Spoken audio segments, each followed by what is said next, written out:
नारायणं नमस्कृत्य नरं चैव नरोत्तमं देवीं सरस्वतीं व्यासं ततो जयमुदीरये। आदरणीय भक्त सज्जन वृन्द, सादर नमन। जय श्री राधे, जय श्री कृष्ण। आउनुहोस् आजको सत्सङ्गलाई हामी शुभारम्भ गरौँ। पूर्व प्रसङ्गमा बालकृष्ण भगवानको अत्यन्त चञ्चलात्मक बाललीलाहरूको हामी श्रवण गर्दै थियौँ। आज यशोदाका माइतका ब्राह्मण आएका छन्। यशोदाले भोजन गराउनको लागि सामान टकारेकी छन्। स्वयं पाकी ब्राह्मण देवता थिए। स्वयं पाकी आफै भोजन बनाए, भगवानलाई भोग लगाए। पहिलो बार भगवानले भोजन जुठो गरिदिनु भयो। दोबारा फेरि भोजन बनाए। यशोदाले भगवानलाई कोठामा लिएर गएकी थिइन्, परन्तु आफ्नो भान्सामा जरुरी काम आएर उता गइन्। यतातिर भगवान दौडेर आउनुभयो। ब्राह्मणले परातैमा खिर भोग टकारेका थिए। भगवान त त्यो खिरको परातैमा बसेर पुरा खिरले आफ्नो स्नान गर्नुभयो। ब्राह्मणले जब त्यस्तरी देखे तब ब्राह्मणले यशोदालाई बोलाए। यशोदाले देखिन्, कन्हैया तिमीले त आज हद्दै गर्यौ, अब त म तिमीलाई छोड्दिनँ। यशोदा डन्डा लिन गइन्। भगवानले भन्नुभयो, अब त ठुला ठुला राक्षसहरूलाई मार्ने शक्ति भए पनि, सर्वशक्तिमान भए पनि, भृकुटी विलासले ब्रह्माण्डको प्रलय गर्न सक्ने शक्ति भए पनि यशोदाको छडीको अगाडि भगवानको केही जोर चल्दैन। त्यो भक्तिको अगाडि त भगवान पनि थरथर काँप्नु भएको हुन्छ। त्यही भएर बलले, ताकतले होइन, कोही लीला देखाएर बचे भने बचुला, नभए आमाको डन्डा खानै पर्ला। भगवानको कस्तो भाव छ। त भगवान के गर्नु, परातबाट झट बाहिर आउनुभयो। शङ्ख चक्र गदा पद्म लिएर ब्राह्मणको अगाडि प्रकट हुनुभयो। ब्राह्मण देखेर दङ्ग परे। ओ मेरो इष्ट देवता, मेरो परमात्मा, मेरो प्रभु आज यहाँ यो रूपमा।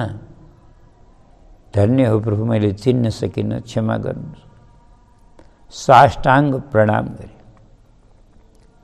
यता ब्राह्मणले भगवानलाई साष्टाङ्ग प्रणाम गर्न लागे, उतातिर यशोदाजी तब तक छडी लिएर आइन्।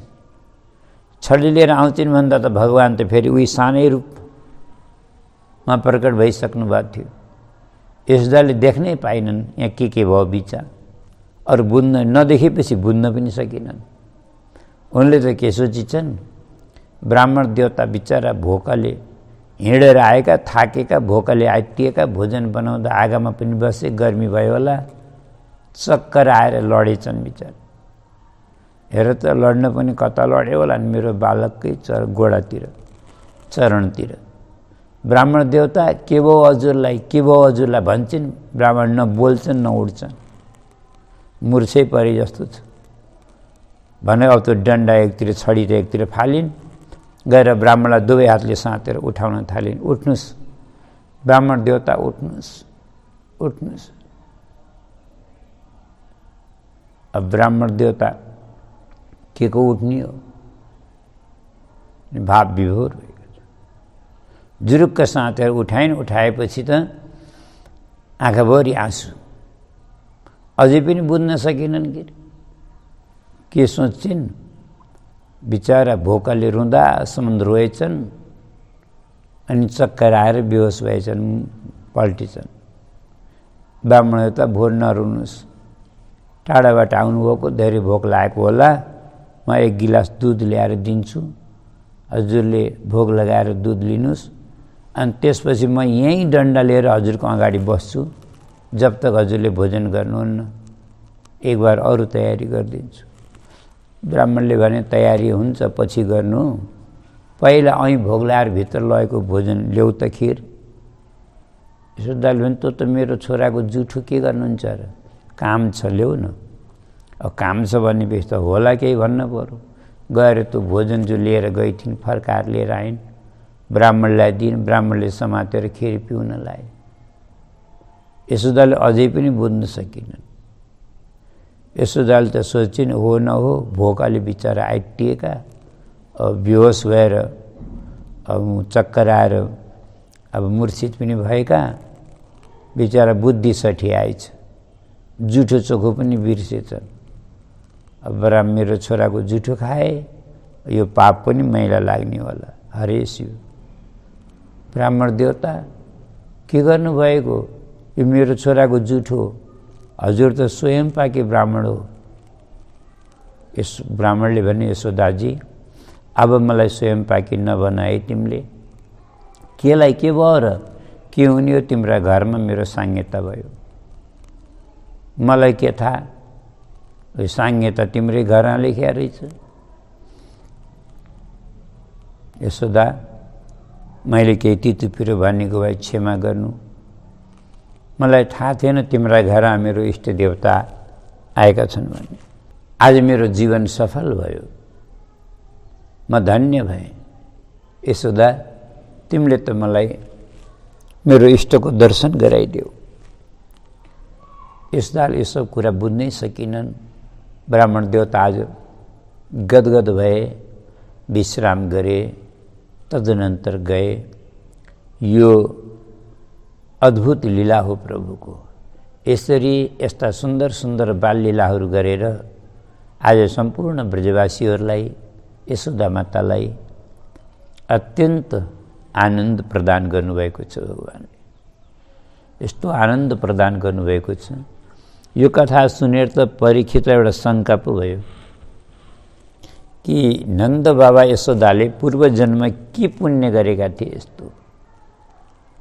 यस्तो आनन्द पाएका छन्, बाललीलाको सुख पाएका छन्। जो वसुदेव देवकीले जन्म दिएर पनि यो पाएनन्। तब सुखदेवजी भन्नुहुन्छ, राजन पहिला जन्ममा द्रोणो वसुनाम पर्वरो धरया सहभार्या। नन्द बाबा पहिला जन्ममा द्रोण नामका वसु थे और इनकी पत्नी धरा थिइन् यशोदा। धरा इनकी पत्नी थिइन्। अनि वसुहरूमा प्रवर द्रोण नाम गरेका वसु नन्द बाबा थिए। यिनीहरूले आफ्नो सुख सुविधा छोडेर, घरबार छोडेर, धन सम्पत्ति छोडेर, सब कुछ स्वजन सम्बन्धी इष्टमित्रहरू नातागोता सब छोडेर दुईटा पति पत्नी हिमालयमा गएर कठोर तपस्या गरे।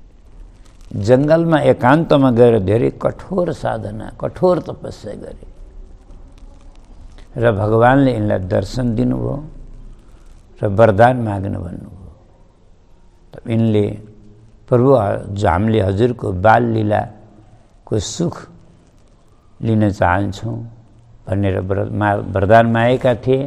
त भगवानले भन्नुभयो, म अर्को अवतारमा वचन दिन्छु, जन्म भले वसुदेव देवकीका कोखबाट ल्याउँला, परन्तु बाल लीला हजुरको आँगनमा गर्नेछु। यो प्रभुले स्वयं वरदान दिनुभएको थियो। त्यही भएर आज यिनीहरूले यो आनन्द पाएका छन्। पाउन गाह्रो छ। अब अगाडि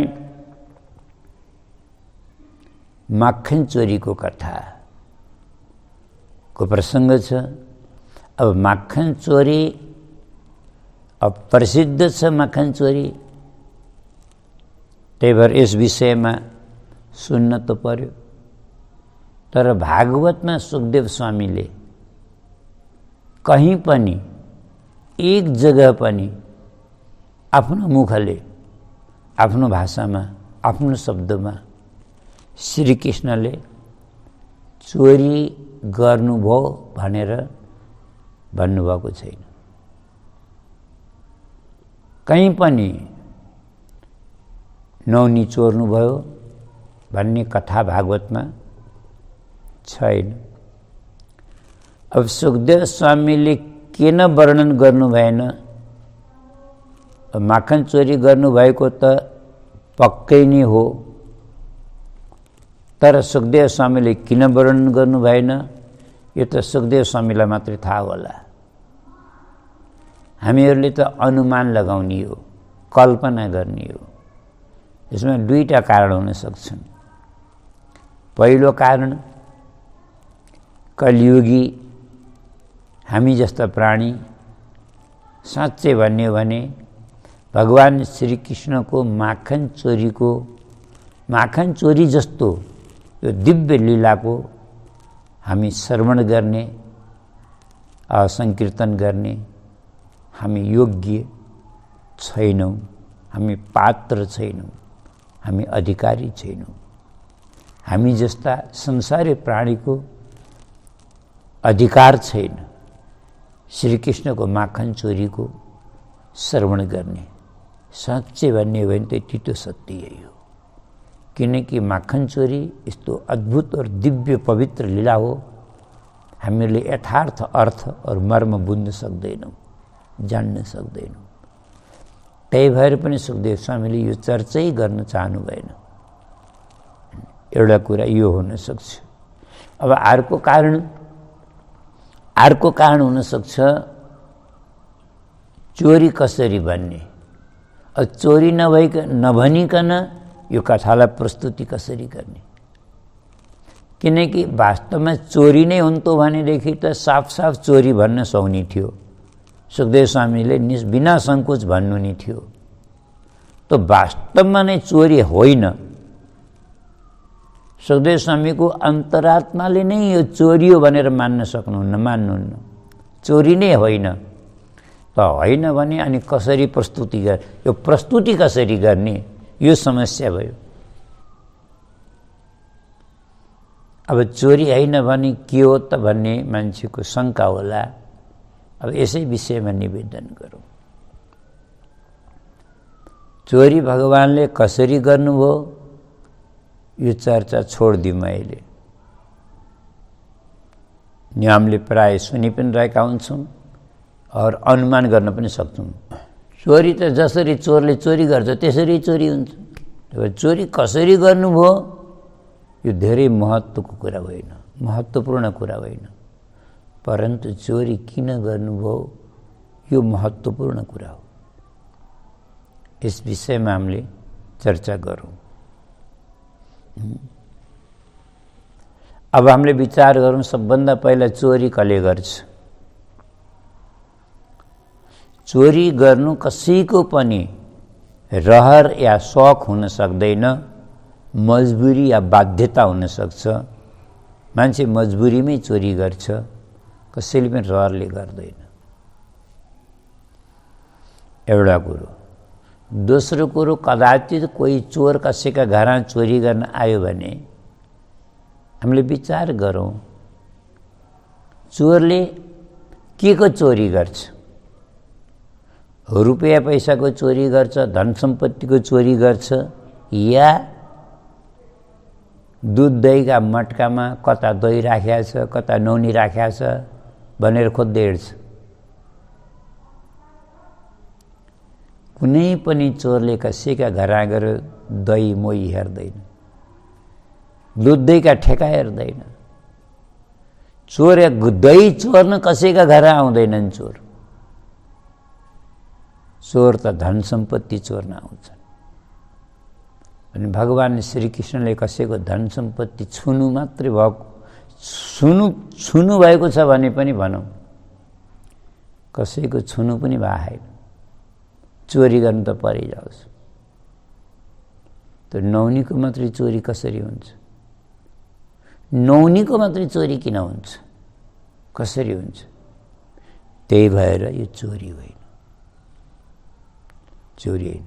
अच्छा, अब दोस्रो कुरा, कदाचित घरमा भैँसी छैनन्, गाई छैनन्, दूध छैन, दही छैन, नौनी छैन, त्यस्ता घरका बच्चाहरू त खानको लोभले कसैका घर दही मोही चोर्न गए कि भन्न पनि अलिकता सोच्नुहुन्थ्यो कि त्यो पनि छैन, त्यो पनि छैन। यहाँ त 80 वर्षको उमेरमा एउटा बालक जन्मेको अनि 9 लाख गाई घरमा छन्, 9 लाख गाई। अनि त्यो बालकले कल्पना गर्नुस्, घरान नौनी खान पाएन, गोपिया घरान चोर्न गयो होला। 80 वर्षको उमेरमा जन्मेको बालकलाई यशोदाले नौनी खान यति गर्न 3 वर्षका बालकलाई यति नौनी खान दिन सकिनन् होला त? हामीले आफै सोच्छौँ त कसरी हुन्छ चोरी? त्यसो भए के हो त यो भनेर बुझौँ। त्यसो भए यो चोरी होइन, के हो यो जान्नको लागि सबभन्दा पहिला हामीले गोपीलाई जानौँ। पहिला जानौँ गोपी को हुन्। गोपी साधारण नारी होइनन्, साधारण नारी होइनन्, जन्म जन्मान्तरका कल्प कल्पान्तर तकका ऋषिमुनिहरू कोही गोपी बनेर आएका छन्। लाखौं लाखौं वर्षको तपस्याले गोपी बनेर आएका छन्। यति मात्रै होइनन्, यी त साधन सिद्ध भए, साधन गरेर सिद्धत्व प्राप्त गरेका, गोपी भावलाई प्राप्त गरेका। किनकि लाखौं वर्ष नपत्या हेर्नु, हरिवंश पुराण, गर्ग संहिता स्पष्ट वर्णन छ, ब्रह्मवैवर्त पुराण आदि शास्त्रहरूमै प्रत्यक्ष प्रमाण छ। लाखौं वर्ष तपस्या गरेका ऋषिमुनिहरूलाई भगवानले दर्शन दिन आउनुभएको छ र यिनीहरूलाई वरदान माग्न भन्नुभयो। यिनीहरूले हात जोडेर वरदान मागे, प्रभु हामीलाई गोपी भावको प्राप्ति कहिले होला? गोपी भावको प्राप्ति कहिले होला? त यसको अर्थ के हो भने गोपी भनेको जातिवाचक शब्द होइन, यो भाववाचक शब्द हो। यसको अर्थ हुन्छ गोभी इन्द्रियै पिबती ब्रह्मरसम पिबन्ती ती गोपी। जसले आफ्ना इन्द्रियद्वारा ब्रह्मरसको पान गर्छन्, निरन्तर पान गर्छन्, तिनीहरूलाई गोपी भन्छन्। त्यही भएर गोपी त पुरुष पनि हुन सक्छ, पर पुरुष भाव हुँदैन, गोपी भाव हुन्छ। पुरुषको भाव हुँदैन। जस्तै उदाहरणको लागि भनौँ, वृन्दावनमा वंशीवटमा आज पनि भगवान शङ्कर पनि गोपी बनेर बस्नु भएको छ। भगवान शङ्कर गोपी बनेर बस्नु भएको छ। रास लीलामा प्रवेश प्राप्त गर्नको लागि भगवान शङ्कर गोपी बन्नुभएको छ भने कल्पना गर्नु, भने कल्पना गर्नु। ऋषि मुनिहरू गोपी बनेका छन्, तर यी पनि तल साधन सिद्ध हुन्। कतिपय त नित्य सिद्ध छन्, जन्म सिद्ध छन्। गोलोकधामका राधा रानीका नित्य परिकारका गोपीहरू छन्। त्यही भएर गोपीहरूलाई चिन्न गाह्रो छ, बुझ्न गाह्रो छ। यिनीहरूले भगवानलाई आफ्नो जीवन समर्पण गरेका छन्। तन मन वचन सब समर्पण छ। यिनीहरूले भगवानलाई आफ्नो मन टक्र्याउन चढाउन चाहन्छन्। भगवानलाई वास्तवमा हामीले मन दिन सक्दैनौँ भने अनि स्थूल पदार्थ मात्रै दिएर भगवानले के स्वीकार गर्नु होला? गाह्रो छ। त्यही भएर भगवानलाई मन दिने कसरी हो, मन दिने कसरी हो विचार गरौँ। जुन वस्तुमा हाम्रो अत्यधिक मन आसक्त छ, त्यो वस्तु भगवानलाई टक्राएपछि त्यो आसक्त भएको मन पनि सँगै अर्पण हुन्छ। एउटा कुरा। दोस्रो कुरा, यो नौनीलाई वृन्दावनको भाषामा माखन भन्छन्। अब माखनमा पहिला त मको कन्नानी र बिचको ख हटाइदिउँ, के बच्छ? मन बच्छ। दोस्रो कुरा, नौनीमा माखनमा 3टा गुण हुन्छन्। एउटा गुण देख्नमा नौनी स्वच्छ हुन्छ, सुन्दर हुन्छ। कुनै फोहोरी हातले फोहोरा भाँडामा बनाएको नौनी छ भने त कुरा नगरौँ है, फेरि त्यसको अलग हुन्छ कुरो। कसैको त नौनी यति कालो फोहोरो नौनी निकाल्या हुन्छन् हैन, देख्दाखेरि नै घिन लाग्छ। खान त परे जाओस्, छोडिदिनु। परन्तु शुद्ध हातले शुद्ध भाँडामा यसरी शुद्धताले पवित्रताले बनाएको छ भने नौनी हेर्दाखेरि कति स्वच्छ हुन्छ हैन, त्यसै नै खाउँ खाउँ हुन्छ। दोस्रो गुण नौनीको नरम। नौनी अत्यन्त, पहिलो गुण निर्मल, दोस्रो गुण नरम। जति सुकै ठुलो डल्लो भए पनि नौनीको कसैलाई जोरले प्रहार गर्नु, मार्नु तर पनि चोट लाग्दैन। बरु गर्ने हो भने सिधै घाँटीबाट तल जाला तर घाउ लाग्दैन, अर्थात् नौनी त्यति नरम हुन्छ। दोस्रो गुण हुन्छ नौनीको नरम। अनि तेस्रो गुण हुन्छ नौनी मधुर हुन्छ। नौनी मधुर हुन्छ। अब सम्झनु, यी 3टा गुण जसका मनमा आउँछन्। पहिलो कुरो, नौनी जस्तो मन निर्मल हुन पर्यो। निर्मल मन भगवानलाई मन पर्छ, यो कुरा हामीले बुझिराख्नु पर्छ। भगवानले आफ्नै श्रीमुखले भन्नुभएको छ, निर्मल मन जन सो मोह भावा, मोहे कपट छल छिद्र नभावा। मलाई कपट और छल कपट मलाई मन पर्दैन। भगवान भन्नुहुन्छ छल कपट मलाई मन पर्दैन, मलाई के मन पर्छ भन्दा निर्मल मन, जन सो मोह भावा, त्यही भएर निर्मल। दोस्रो नरम। नौनी जस्तो जसको मन, पहिला कुरो निर्मल छ, दोस्रो नौनी जस्तो मन जसको नरम छ। अब यहाँ एउटा शङ्का हुन्छ, नौनी जस्तो नरम छ कि छैन मेरो मन, म कसरी जानू भन्ने होला कसैका मनमा। यसको लागि पनि म बुझ्नको लागि एउटा उदाहरण दिएर भन्छु, ध्यान राख्नु। यसको लागि कथामा गएर बस्नुपर्छ। कथामा गएर बस्दाखेरि अगर नौनी जस्तो नरम रहेछ मन भने कथामा जसको मन पग्लन्छ, और मन पग्लेको दर्शन कहाँबाट हुन्छ, थाहा कहाँबाट हुन्छ, आँखाबाट थाहा हुन्छ। त्यसका आँखा रसाउँछन्। कथामा बसेर आँखाबाट आँसु आयो भने विश्वास गर्नु, त्यसको मन अत्यन्त नरम छ। कथामा मान्छे त हर प्रकारका बस्छन्, पर सबैका आँखा आँसु आउँछन् र आउँदैन। एउटा सानो उदाहरण निवेदन गरौँ है त।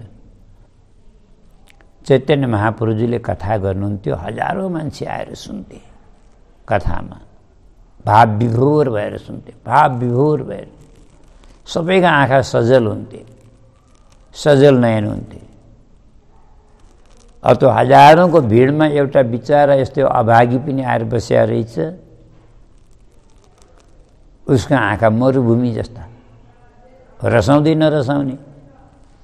अब कथामा बसिया छ, यसो यता हेर्छ, सुकुर सुकुर गर्छन्, यसो यता हेर्छ, सुकुर सुकुर गरिहान्, रुवाहान्, अगाडि हेर्छ रोकाहान्, पछाडि हेर्छ रोएकाहान्।